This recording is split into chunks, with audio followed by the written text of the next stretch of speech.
شروع اللہ کے نام سے جو بڑا مہربان اور نہایت رحم کرنے والا ہے۔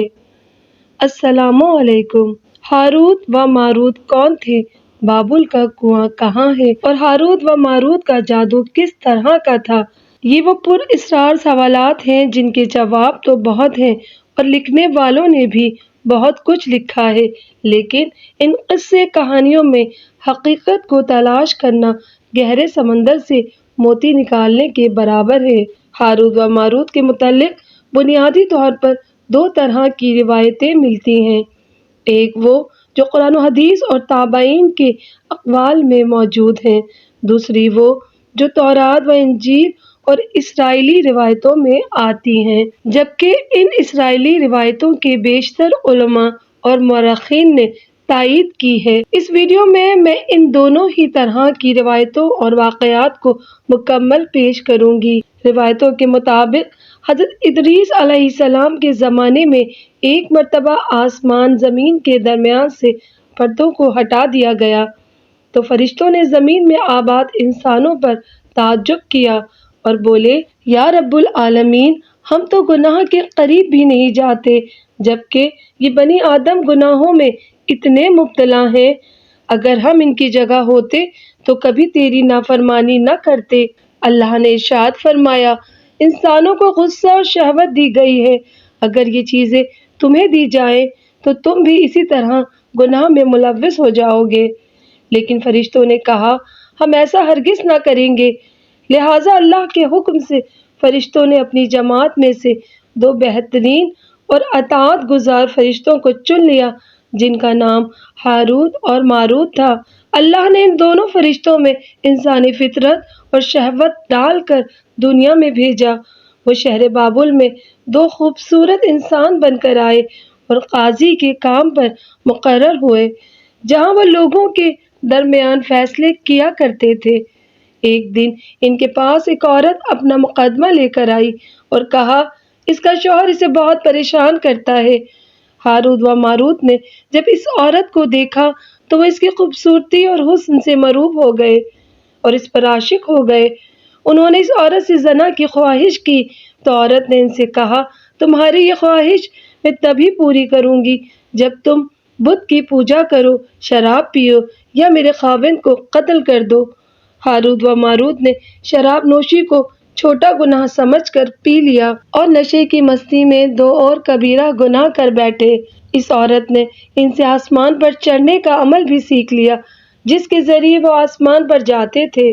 جب عورت اس عمل کے ذریعے آسمان پر گئی تو اللہ کے حکم سے اسے ستارے کی شکل میں مسخ کر دیا گیا۔ چونکہ اس عورت کا نام زہرہ تھا، اس لیے وہ سیارہ زہرہ کہلایا، جسے آج وینس کہتے ہیں۔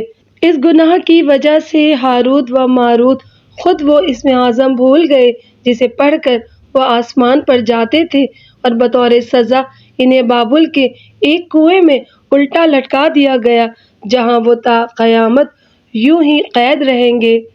یہ ایک اسرائیلی روایات ہے جسے امام ابن کثیر اور فخر الدین رازی جیسے مفسرین افسانہ اور من گھڑت کہانی قرار دے کر سختی سے رد کر دیتے ہیں۔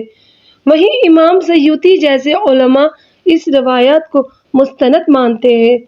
ہاروت و ماروت کی بابل کے سلسلے میں ایک اور روایت کثرت سے بیان کی جاتی ہے، جس کے مطابق ایک زمانہ ایسا تھا جب شہر بابل روئے زمین پر تہذیب و تمدن کا مرکز تھا۔ یہاں کے لوگ باطل خدا کی پرستش کیا کرتے تھے۔ یہ لوگ اپنی قسمت ان سے وابستہ سمجھتے تھے، اس لیے علم نجوم اور علم فلکیات میں بڑے ماہر تھے۔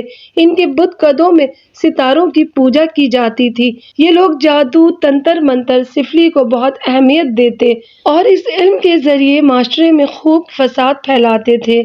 یہ لوگ طلسم، جادو، تنتر منتر میں بہت آگے بڑھ گئے۔ ان میں بڑے بڑے جادوگر موجود تھے۔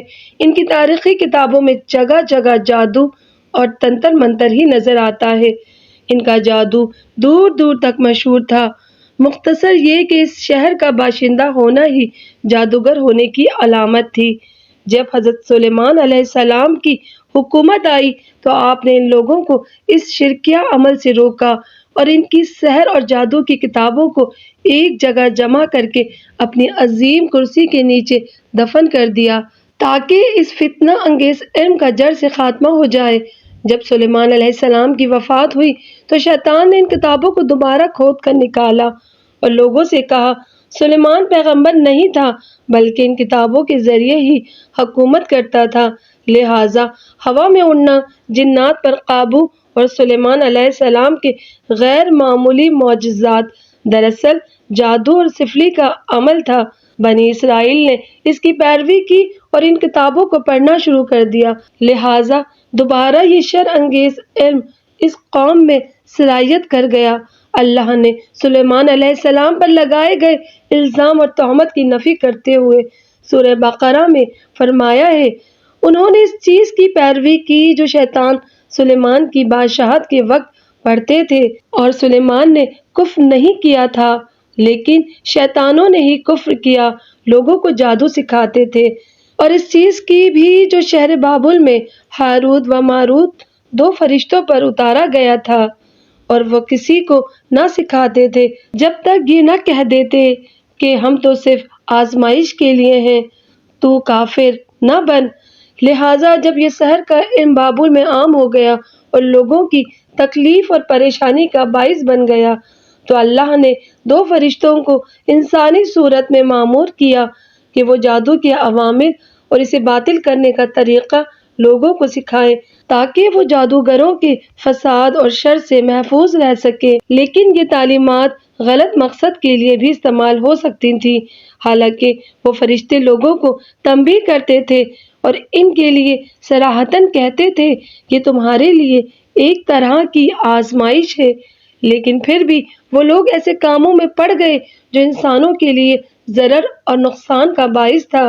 بعض عربی داستانوں میں اس کنویں کا ذکر بھی ملتا ہے جہاں کئی لوگ پہنچے اور ہاروت و ماروت سے ملاقات کر کے جادو کا علم بھی سیکھا، جبکہ بعض مورخین کا کہنا ہے کہ عراق کے شہر حلہ کے قریب ایک کھنڈر میں موجود قدیم کنواں ہے جہاں سے بابل کی سرحد شروع ہوتی تھی۔ یہ اس کنویں کو ہی چاہے بابل قرار دیتے ہیں۔ بہرحال اس واقعے سے یہ سبق ملتا ہے کہ سفلی اور جادو ایک شرکیہ عمل ہے، مگر یہ کہ اس کا استعمال فساد اور شر پسندی کے خاتمے کے لیے کیا جائے۔ ویڈیو پسند آئے تو اسے لائک کیجیے، اپنے فیملی اور فرینڈز کے ساتھ اسے شیئر کیجیے، اور اسی طرح کی انفارمیٹیو ویڈیو حاصل کرنے کے لیے میرے چینل کو سبسکرائب کیجیے۔